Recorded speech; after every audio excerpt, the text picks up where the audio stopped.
Hello, everybody. Welcome back to DeMarco and Leone Do Sports here on your Friday afternoon here at WICR. This week, we'll be talking about the MLB lockout. Oh boy, that's a mess. We're going to be talking about the local sports news here at Iona, especially last night's game.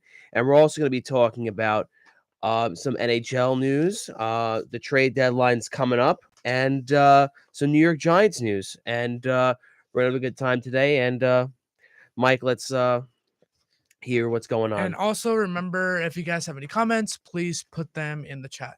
Yes. So in the local records, the New York Islanders are 20, 22, and 8. They're sixth in the Metro Division.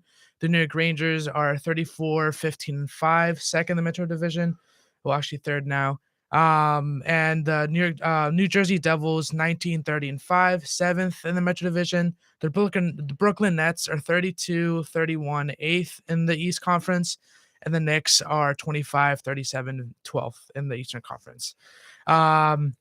So I don't know if y'all tuned into the Iona basketball game yesterday, but I watched it and it was so heartbreaking. It was a roller coaster of emotions, seriously, because if you think about it, Iona should have won that game easily because Manhattan was second to last in the standings, in the max standings, which is really surprising. But as the commentator said, you have to put all those records to the side because any team can beat any team in any given day.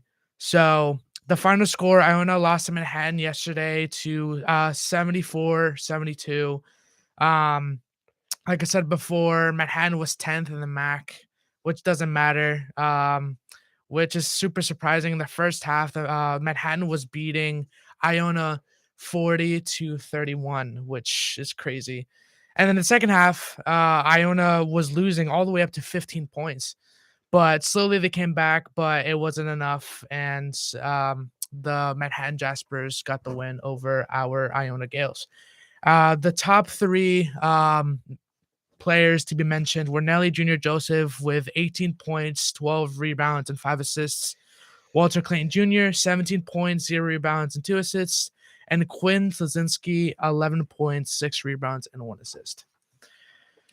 Oh man, that game was really heartbreaking because in our record, we are a lot better at home than we are away. I think we're 7-4, no, 7-3 away. Do you want me to double check that? Yeah, I think Okay. I think we're 7-3 away, but we're 12-0 at home, which basically means that we're better at home. But at the same time, we need to be both good home and away, you know? Yeah, definitely. And the fact that, and this is the same thing too with other teams that I follow, is that they're much better at home than they are away. And that's an issue not with, the fans cheering us on. No, it's a consistency thing. They have to be consistent. And yes, Iona, the Gales are very consistent, but when it comes to something like this, that's a problem. Exactly. And I can definitely say They're 7-4. 7-4 away. Okay, so then I was right. So I can definitely say that seeing that basketball game, the first half, it was a completely different team. It was they weren't connecting, they weren't passing, they weren't communicating. They missed easy layups, easy shots that were wide open threes that they should connect with, and they were definitely frazzled with, I forget, I think it's whoever's his top scorer for the Jaspers, but he definitely came out and basically dribbled all around the Iona team. It was really hard for us to stop him, even though, let's say, like I said, even though the record doesn't show how good they are, that definitely shows how good the MAC conference is. Because yes, we still are first in the conference, but it's super hard to consistently win in the MAC conference. Yeah. When you have, well, right now, let's say the top, I guess 4 in the conference are us, Siena, St. Pete, and Monmouth. I would say those 4 are the top because of the 1, 2, 3, and 4, but you can't discount Manhattan. None whatsoever. Yeah. And, you got to remember every team has their own strategy, every team has their own way of playing the game. And how I see it, and this is with every sport too, this is with football, hockey, Mhm. anything, right? Mhm, You have to have a strategy that beats other teams. mhm, mhm. And sometimes that strategy does not work on Exactly. some teams. And that's the whole thing. And if you look at a team's record, it's not, oh, this team's better than this team. It's, oh, this team's strategy is better than the other one. I've always seen it Mhm. that way. Yeah, exactly. So, And also, you also gotta adapt in yeah. in the middle of the game. Mhm. If your strategy isn't working at halftime, at let's say at timeout, you gotta figure out what is the wrong with our strategy and completely turn it around to see what works, Yeah. you know? And, yeah, that's exactly right. So, I guess Manhattan's strategy against us was good? What I saw in the game is that they implemented our style of defense. They did a full court pressure on us, which Yes. not a lot of teams do. And I guess Manhattan figured out that if they do a full court press, it definitely gets us off the rhythm, and it's hard for us to get back to that same rhythm. But at the second half, it started off at the same way the first half went, but as the second quarter kept or yeah, second half, let's say, progressed, we came back basically tied of the game. Mhm. It was 60-60. Both teams were going at each other basically shot for shot, and obviously just the Jaspers did a better job than we did, Mhm. honestly. So What even is a Jasper, man? Like I honestly don't know what a Jasper. I remember everyone's asking us, "What is a Jasper?" It's Yeah. like a joke that's coming around. And I can definitely say Iona is super lucky to have Rick Pitino as our head coach. Oh, yeah. There was a recent news that came around, I guess, a couple of days ago that there was rumors that the University of Maryland was heavily trying to get Rick Pitino as their new head coach. But fortunately, Rick Pitino is committed to the guys. He said the University of Maryland is one of the prime institutions of higher learning. Its basketball program can be among the national's best. I hope they find the next great Gary Williams. I love coaching at Iona, and I'm totally committed to my players. It will not be me. Basically, that should definitely hype up and bring more confidence to the players. I I would think say. not just that, but there's a lot of loyalty involved with that too, because, Mhm, Iona is not, we're not the number 1 school mhm, for basketball. That's the truth. mhm.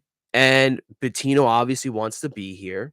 And Exactly. it's clear that his loyalties are to Iona. Sure, it's close to home and he wanted to be close to home, Yeah, but, you know, exactly. Like it's amazing to see how committed he is to the school. yeah. And like we said in our previous program, Patino wants to have Iona as the Gonzaga of the East. He wants to have this school a huge basketball program and continue developing and making sure that the basketball program uh, is as elite as possible. Mhm. And getting those um, transfers or getting people from overseas will definitely help Iona to continue, let's say, getting better and someday being ranked as either, let's say, they'll be hopefully be number one, but you'll never know.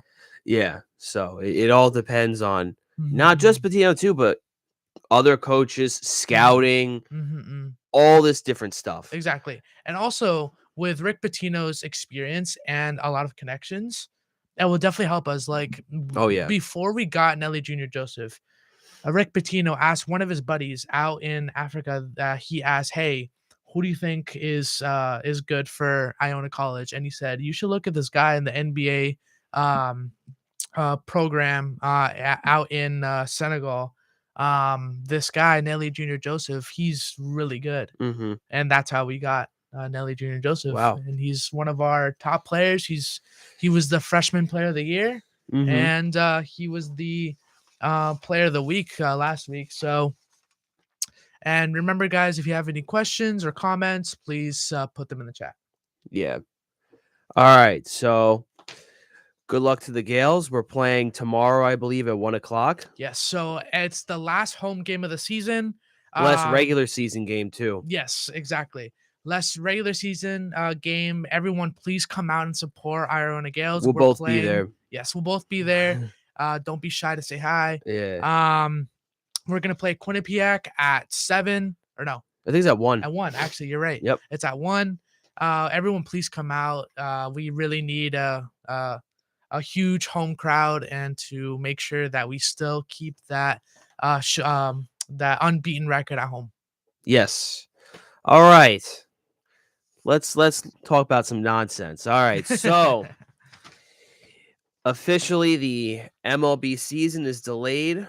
And this came about on Tuesday when Rob Manfred announced the delaying of the 2022 MLB season due to no CBA agreement being reached at the time, which the deadline was 5:00 on Tuesday. Tuesday was the first? Yeah, Yes. Tuesday. So the first 2 series, so about 5 or 6 games per team, were lost because of this. Mike Trout is quoted both on Twitter and Instagram. He posted on both. I want to play. I love our game, but I know we need to get this CBA right.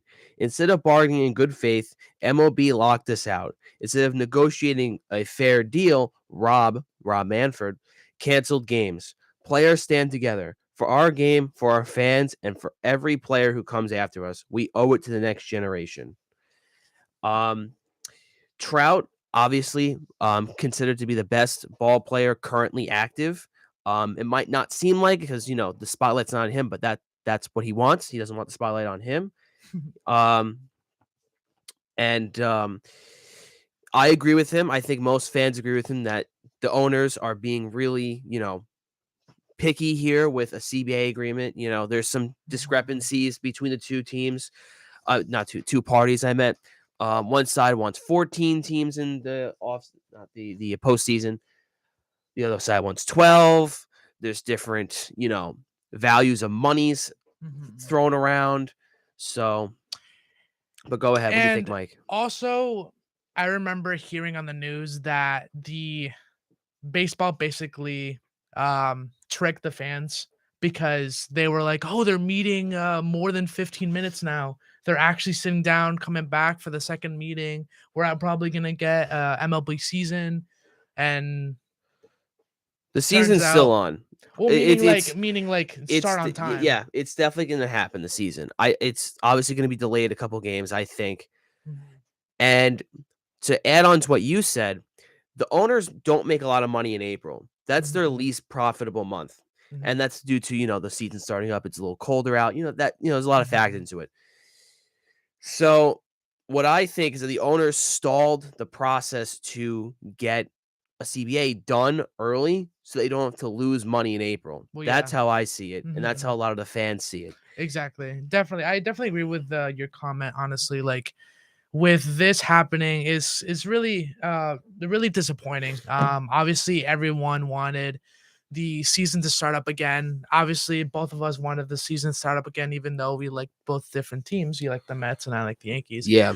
And I can definitely say the Mets have been definitely recruiting a lot of players, really great players. I can't say the same thing about my Yankees, but hopefully we get to see how those two teams can perform, but as of right now, we sadly can't. Yeah, so I don't know what Cashman's doing. I think he's still sleeping in the street. So Yeah, literally.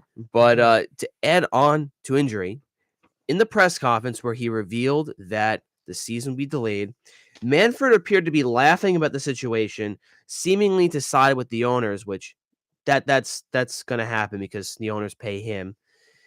And he blamed the players.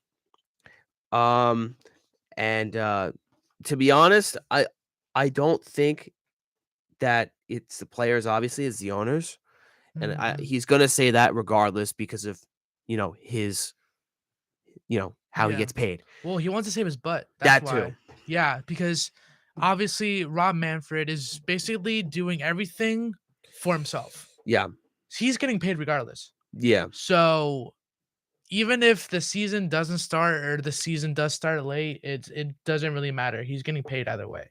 So he really doesn't, let's say, care about that aspect. But he also has to remember, if there's no, let's say if the season is delayed, or God forbid if it's canceled, Mhm. then it's gonna be really bad. Yeah, and it's not the owners or the players you know, uh, getting messed up in this. It's not them getting, it's the fans because, you have people Mhm. that are making travel plans, flights, and hotels to see their Exactly. team play in, say, a hot like Arizona or Florida, Yeah. getting away from this weather we have up here. You know, like I have a family friend of mine who they were gonna go to spring training games for the Mets down in Tampa, Mhm. and they were gonna go tomorrow, but they can't. And it's Exactly. because this thing is not done. Yeah, This I spring can training was kind of canceled. I can definitely say, going to spring training is one of the best times I've ever had.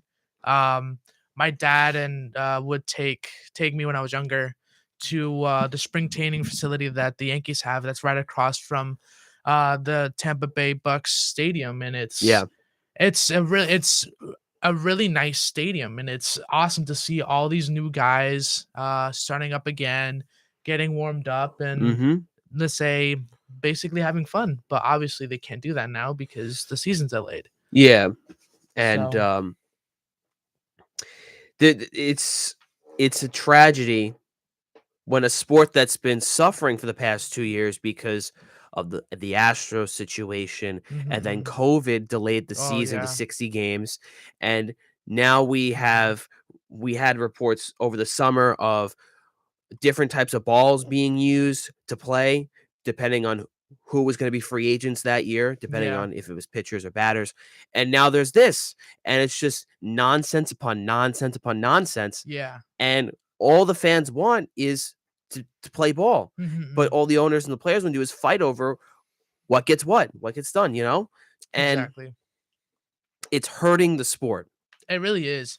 Like, I would say during COVID, they did the best that they could. I can definitely say that. Mhm. But this they really aren't trying. I No. would definitely say they're probably just going through the motions, sitting there for 15 minutes a time, and it's like, okay, if you guys are actually trying to solve this problem, you wouldn't sit in the meeting room for 15 minutes a day.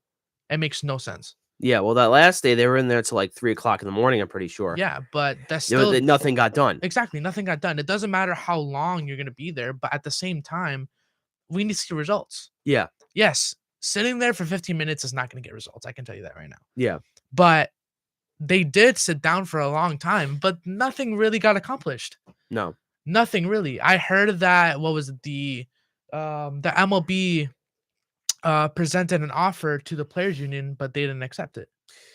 Yes, and that included a 14, team playoffs, which is too many. I think 12 is the perfect amount. Yeah. It included no a salary floor or luxury tax, something along the lines of that. Okay. And the players want that because they want competition, Mhm. but the owners don't. And it's because a lot of the owners of the smaller market teams like the A's or not the Ravens, the Orioles. Wrong sport. Yeah. Um, what's that? Cleveland, that's another one. They voted down a lot of the offers of increasing the luxury tax because they don't want to have to pay more money to their players. Mhm. And I would say partially too is that Steve Cohen, the owner of the Mets, has gone out and bought a whole bunch of A-plus ball players in the past couple months. Well, Mhm. the couple days he did do it before Mhm. this Yeah. whole before this the nonsense. shenanigans happened. Yeah. And I think that, and this is from a friend of mine who said it, so I'll give him credit. Okay. He claims that they're afraid of Steve Cohen going out and buying another big key player. Now, that could be partially the reason. Another reason could partially be because they don't want to pay their players. That could make sense. Yeah. See, that shouldn't be the case because the thing is that every team has a salary cap. So Each team has a luxury tax, and then they go over that. It's like a soft cap. So if they Yeah. go over it, they have to pay that much to the other Exactly. teams equally. So So with that aspect putting in, there's no reason why let's say the MLB should be afraid of Steve Cohen, is his name, right? yeah. To be able to get more, let's say, better players. Let's say as the players that he got, Yes, Scherzer, Eduardo Escobar, Sterling Marte, and Mark Hanna were the 4 big ones, and there were some others too in there, like Yeah. some people they brought up from AAA, I think. Okay. But those are the big 4 key players they got before the lockout happened back in December. So Yeah. So but yeah, that's really baseball right now. yeah, It's just a bunch of so shenanigans. let's go to the chat and see what questions they Go have. right ahead. Let's see. So the chat says, what's the prospect for Iona in the MAC championship? Okay, so I check the ESPN March Madness bracket every other day or so. Mhm. And it changes every now and then. And it's not official. That's what's predicted because I think it's a committee that chooses the bracket, I'm pretty sure. Okay. So Iona has been 12th or 13th consistently. However, their opponent has been changing. Yeah. Ohio remember. State was one for a long time. Mhm. The last time I checked, I think it was Texas, the Longhorns. Yes, that's what you said last time. Yes, and we would get Mhm. blown out by the Longhorns because they're go ahead. Okay. I'm like a yes and no in that aspect Yeah, because we saw our Iona Gales beat Alabama. yeah. So we have that, let's say, drive that we can beat Oh yeah, a definitely. top 10 team, which is really good for us because it's going to get a lot of recruitment. It's going to get a lot of people to, let's say, see Iona as a top school for basketball. Yeah, And it's going to help the program a lot. But it really depends. But every single time they go to the MAC tournament, they always compete. It's not like they're always getting blown out. yeah. But the thing that they have is they have really good defense, but they don't produce points. And we're the opposite. We produce points, but our defense it's okay. Yeah, like we need to do better on the defensive side. I would say our best. Last night's a good. Oh yeah, Yeah. But last night was a huge, let's say, upset, and it basically shows that we need to, let's say, calm down, even if it's at home, away, or a neutral Yeah. stadium or arena. We need to be calm. We need to be collected, and we can't lose our cool. I would Mhm. say. Yeah, I think Patino, Mhm. he definitely doesn't follow that, but that's part of his coaching style, and that's it okay. works. Yeah, And it works. works So. for well, I'll say worked in a past tense for Barry Trotz, but Yeah, I think there's a second. There's 2 more questions. Yeah. Okay. So, second one is, when will Patino lifetime contract be completed?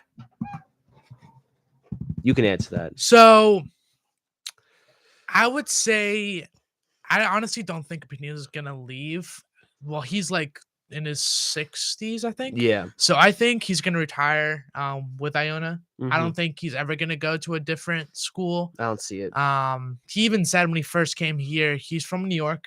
He's from Long Island. He's from, oh, I didn't know he's Yeah. from Long Island. He's from Long Island. He wants to stay in New York. He wanted to go to a smaller school. And he just loves it here. He wanted to come back. So I honestly think it could be several years, honestly, because he still Mhm. has, I would say, good 5 more years in him, maybe. Well, some coaches, they last many, many years. Mhm.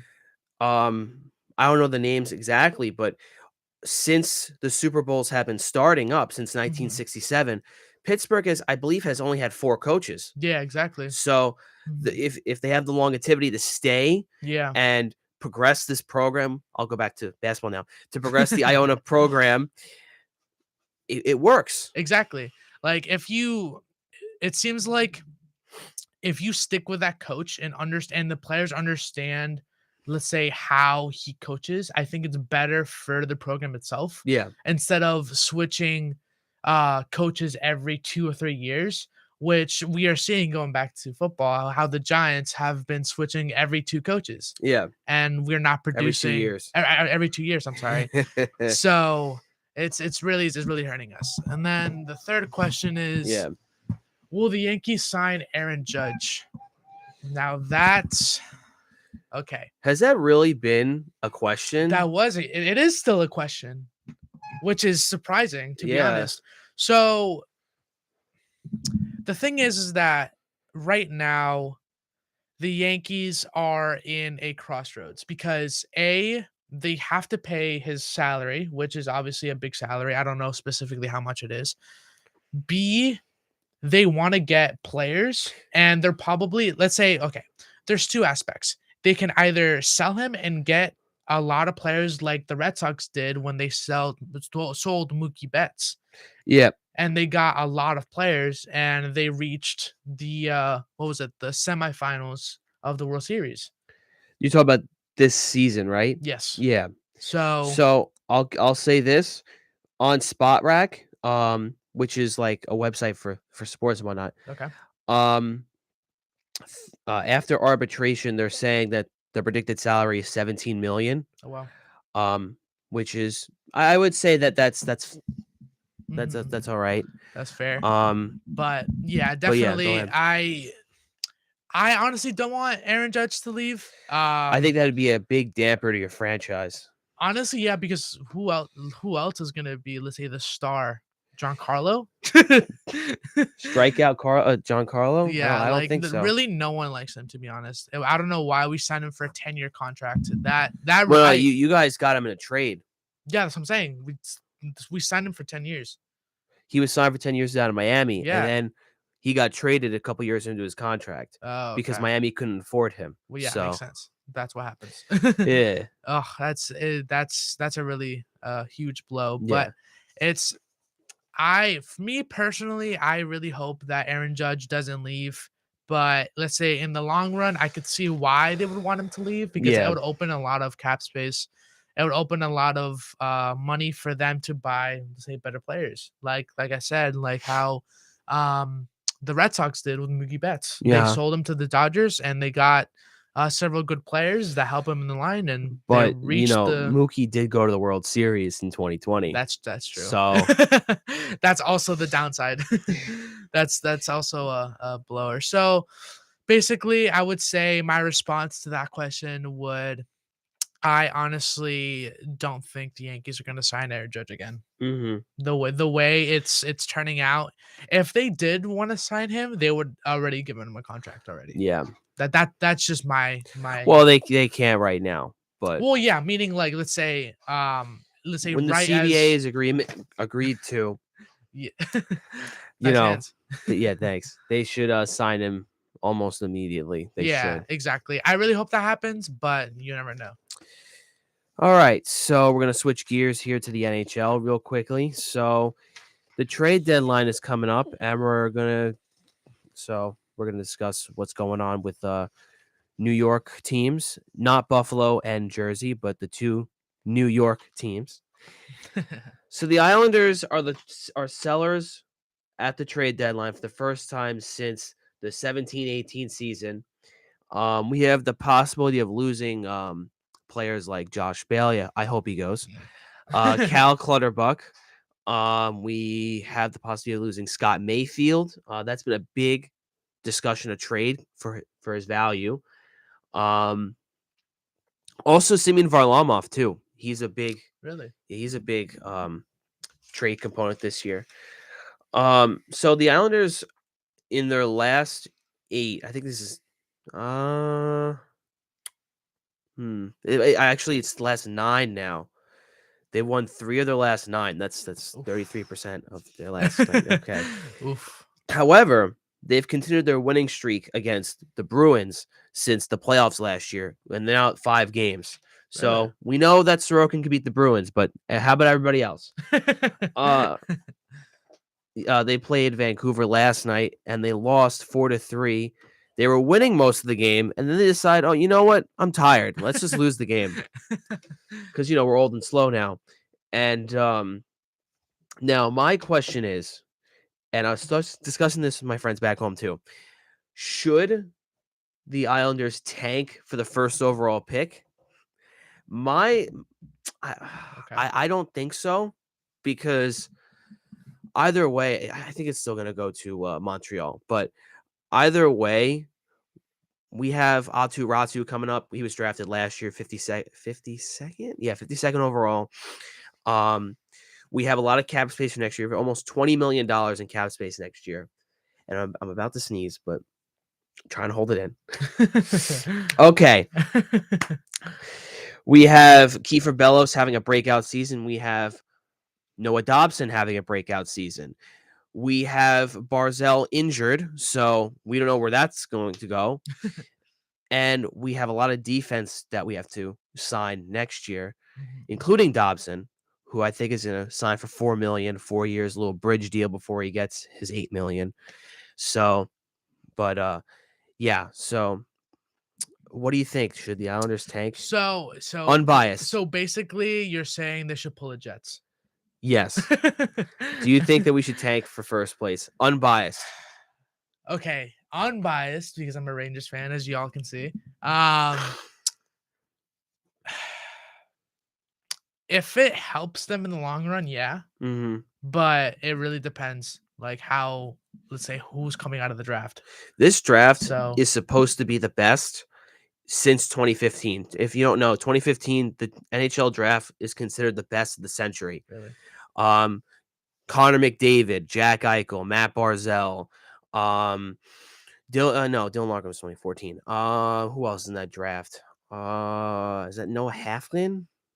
Yeah, I think Noah Halfkin too. I think is in there. Sebastian Aho of the Hurricanes is in there too. Rope Hintz, he was a late pick.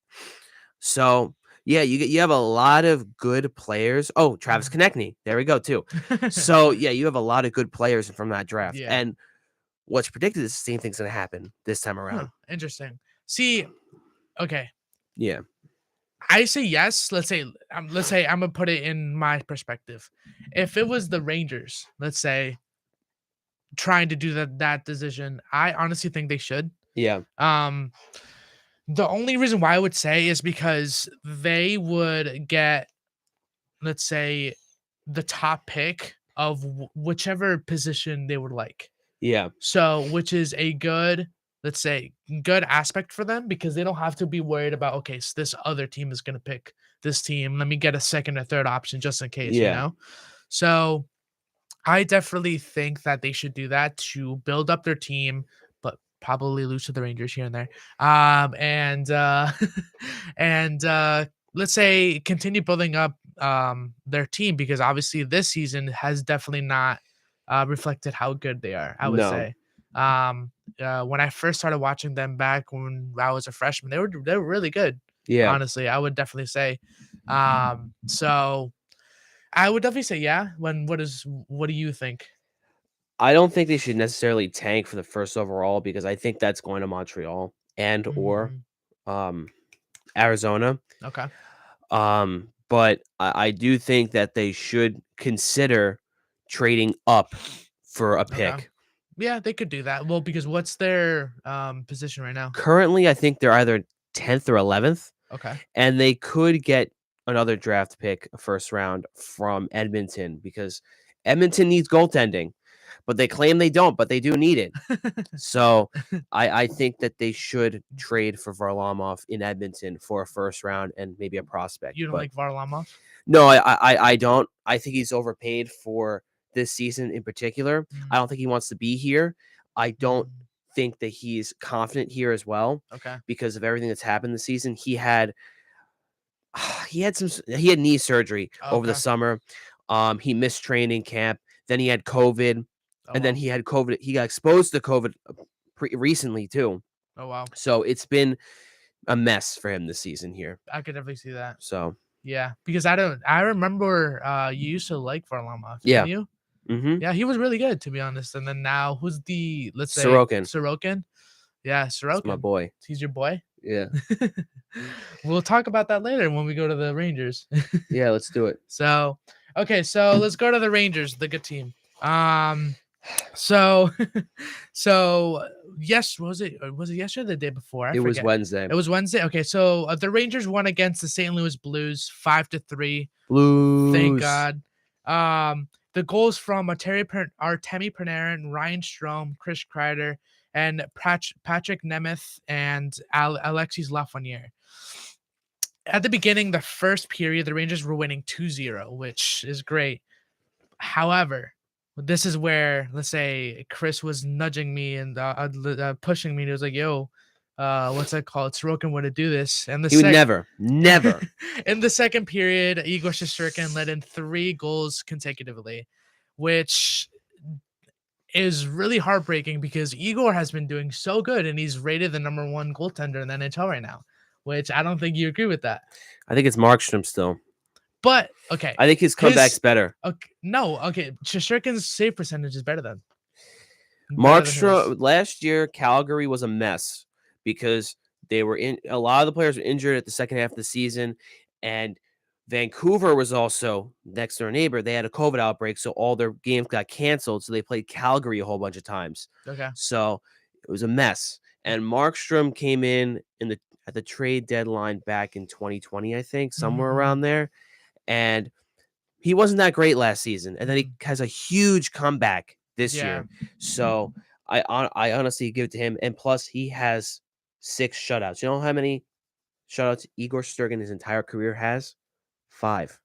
Entire career. Okay. And that's as much as Sorokin has had this season. So, but still, we're talking about this season though. So, like, yeah. It doesn't matter about the overall. We're talking about this season. I'm just saying. You're just implementing I'm just that. saying. But so continuing on the stats, Igor Shesterkin had a pretty good game. He had 29 shot saves out of 32 shots and had a save percentage of 902. The New York Rangers are going to be playing the New Jersey Devils tomorrow at 7 p.m. Tonight, sorry. Which I'm gonna be going, which is gonna be so exciting. And the Rangers right now are 34-15-5, and the Devils are 19-30-5. So hopefully, based on the stats that I've just put out, hopefully the Rangers can beat the Devils. Like I said before, like we said in the Iona games, any team can beat any team in any given day. So exactly. So do you want to go to the chat? Yeah, let's hit up the chat. Okay, let's see what the chat says. So, should the Yankees trade Stanton? No. What is your thinking? No. Why not? I'll give the simple reason: he's expensive, and no team probably wants him because of his contract he's bringing. Very, very expensive player, and I think he's fit on the Yankees, in my opinion. So I would say he stays. True. Cashman, I don't see him trading him. I never just know. don't. Like I understand what you're saying.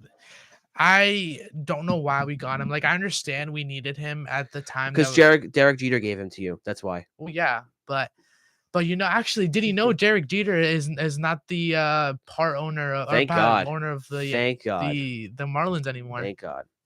Why you didn't like him? Love Derek Jeter. I think he's a big, not all right. Use the wrong word. I think he's a great representation of the sport. Okay. I just don't think he's fit to be an owner. Okay. Because he sold the entire team, and I was told, he was going to anyway because Miami can't afford him. Just to find money then. Yeah, so in my aspect, it's just difficult. Like you were saying, yes, it's a lot. It's a huge contract. He still has what I would say. I think it's 6 or 7 years left in his contract. Yeah, something like that. it's so outrageous. I have no idea why we decided to get him, but He won the home run derby, I think. I think in 2012, 2013, somewhere around there. yeah, it was. And he was a good hitter in Miami. So I think that's why you guys picked him up. I can't say remember when we Wow. first got him, he was complaining about the cold because he's from California, I think. Yeah, And he was like, "Oh, I don't like playing here. I don't like the cold." And I'm like, I don't blame him. "Okay, okay, I don't blame it either. But the thing is, it's your job. You have to adapt." Yeah, So that's the only problem I would say.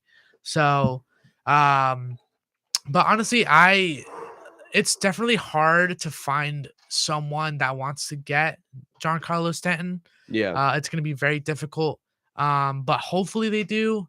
I think, because if you sell him, you're going to be able to get a lot more players from that let's say contract, let's say between two teams, yeah, like we discussed about with Aaron Judge, if they're able to do that, it's going to be really good for the Yankees, I think. yeah.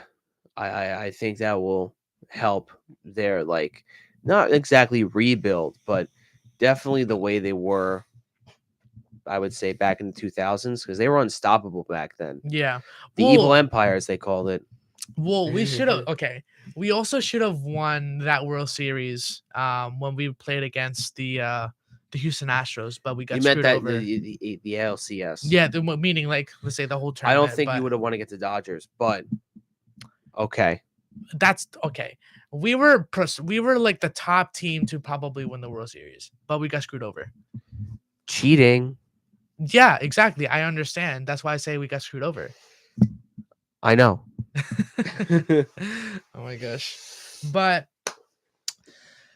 I think I think we got. Is there one more? I don't know. Oh no. Okay. No. But All right. yeah, but just to wrap it up, that's all that we have for you guys today. Thank you guys for tuning in to DeMarco and Leone do sports talk. Mm-hmm. We're gonna be back. I don't think Chris is gonna be here next No, week. I have an obligation next week on Friday. So and, the week after that, spring break. So I will see you. I will see you guys in 3 weeks. But yes, I will see you guys next week. I'm gonna be Yes. doing it myself, and I think there was just a new one. and There's a new one. So should Brooklyn get a hockey team? no, because you already have the Islanders, you have the Rangers, and you have the Devils, and they're all within like a 50-mile radius. You can't have 4 teams that close. I mean, baseball had 3 teams in the city alone Yeah. for, I would say, about 60 years. And that in the end, it was too much. It didn't really work out. And plus, I think it was the Giants when they were in New York, not the football team. The San Francisco Giants.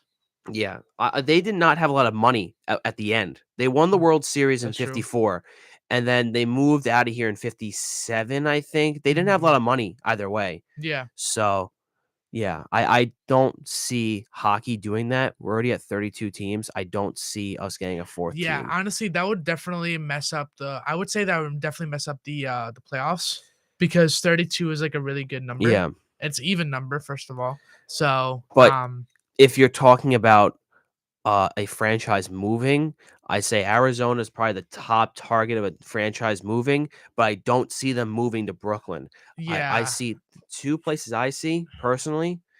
I see Salt Lake City, or they go to Hartford and or Quebec City again. They go back there, and they have to switch with the conferences. It's gonna be like you said. It's gonna be very difficult. Yeah. Because it's so compact. Like the only place you can play is the Barclays Center, and that didn't work out for the Islanders. Yeah, they hated it. Yeah, they definitely hated going to the Barclays. Worked out for us. Center. It was $4 a ticket. Yeah, that was a good game. Yeah, but okay. Thank you guys for tuning in to DeMarco and Leone. I will see you next week. Chris will. I will see you guys after spring break. And thank you for tuning in, and see you guys next week. All right.